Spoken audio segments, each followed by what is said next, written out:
Hey, what is up guys? Welcome back to News Now. I'm actually wearing a hat indoors. It's kind of weird, but it's because my hair is really...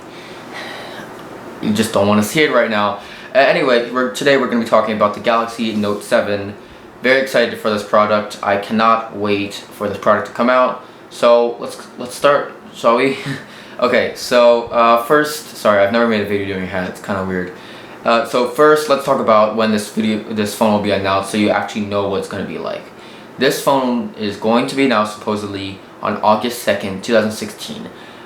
So Samsung actually confirmed this event, but they didn't confirm that it was for the Note 7. So it could really be for anything. It's just that people assume it's going to be the Note 7 because the Note 5 came out pretty around the same time last year. So it's just, it makes sense, doesn't it?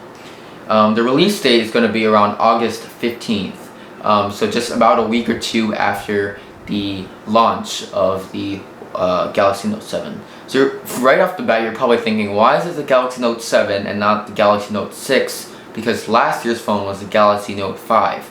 And you're probably thinking, this guy is stupid and he can't count. Well, let me clear things up a little bit.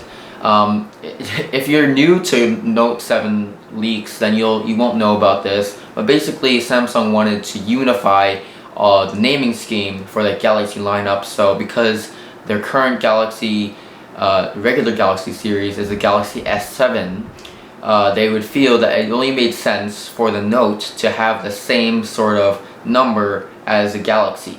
So the Galaxy S7, the Galaxy Note 7. So it just makes more sense.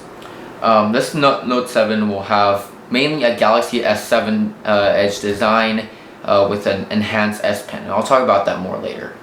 The dimensions are 153.5 millimeters by 73.9 millimeters by 7.9 millimeters, so a bit thicker than last year's Note, but really I don't care as long as they do something to make up for that, like increase the battery capacity, which they did too, and I'll be talking about that later in this video.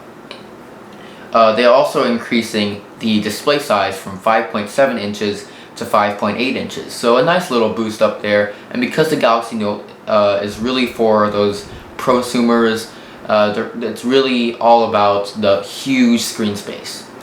It's an updated 12 megapixel rear facing camera for the Galaxy Note 7, similar to, or actually I should say the same as the Galaxy S7's camera, which had increased focus pixels so that it could focus on things faster, and also added increased pixel size so they can actually, megapixels aren't everything. So the 12 megapixel camera is actually better than the 16 megapixel camera from last year's.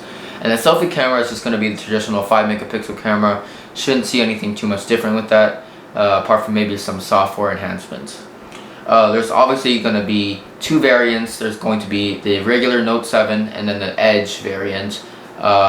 Yeah, people are wondering about this, but I think Samsung's still too scared to release just an Edge variant. So they're still going to do non-Edge and Edge because some people actually don't like the Edge. In addition, the Note 7 is expected to get this new technology called Smart Glow.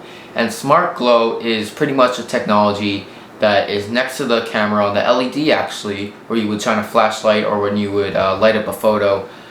So if your phone is face down, then it will light up the LED to let you know when notifications come in. So pretty cool. In addition, there's going to be 6 gigs of Samsung's newly made DDR4 RAM, so that's cool, right? We get a USB-C port for charging, a bump up from micro USB on their previous phones like the Galaxy S7, so that's cool too. There's no removable battery most likely, but micro SD expansion is pretty likely. Android Marshmallow, obviously, if they released it with Android Lollipop, no one would buy the phone. A 4,000 milliamp hour battery. Now this is what I was talking about earlier, because if they make the phone a bit thicker but accommodate for a 1,000 milliamp hour battery difference, because last year's Note 5 had a 3,000 milliamp hour battery, then this could be a pretty dang good prosumer phone. So yeah, 4,000 milliamp hours to match with the Galaxy S7 Active. So those two phones will have great battery life most likely. We're also getting an iris scanner on the Note 7. So this iris scanner It will scan your eye. It's already on some phones like the Lumia, but no one really buys Lumia, so Yeah. In addition, there's IP68 dust and water resistance, just like the Galaxy S7.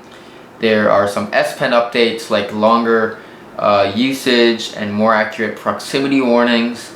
The colors are black, silver, and blue. And I'm just gonna provide a huge list right here, somewhere around here, of everything the Note 7 should be coming with. It should be a stable buy, but to be honest, I think I would still wait for the iPhone 7 Plus / Pro or the Nexus Marlin, which are both going to be competing with the Galaxy Note 7. So if you want to see what's to expect for the HTC Sailfish, click right there to my video on everything you can expect from the HTC Sailfish and Marlin. If you want to know about the iPhone 7, there's a card right there. I made a video on the iPhone 7 this Monday. And then if you're interested in a mid-range option, if the Galaxy Note is just not for you, because this phone's going to be quite expensive, then click right there for my video on the mid-ranger smartphone manufacturer OnePlus. And then there's another card there. I'm sorry, I'm putting a lot of cards, but a lot of cool videos that are related to this one on the OnePlus 4, whether it's a hype phone or not, because it's coming out next year. Maybe you should wait for that instead. Anyway guys, that's pretty much it. I have a link in the description below for all the site I got all my rumors from, so click down there. It was a great site, and I'll see you guys on Friday, which is tomorrow. Yeah, bye.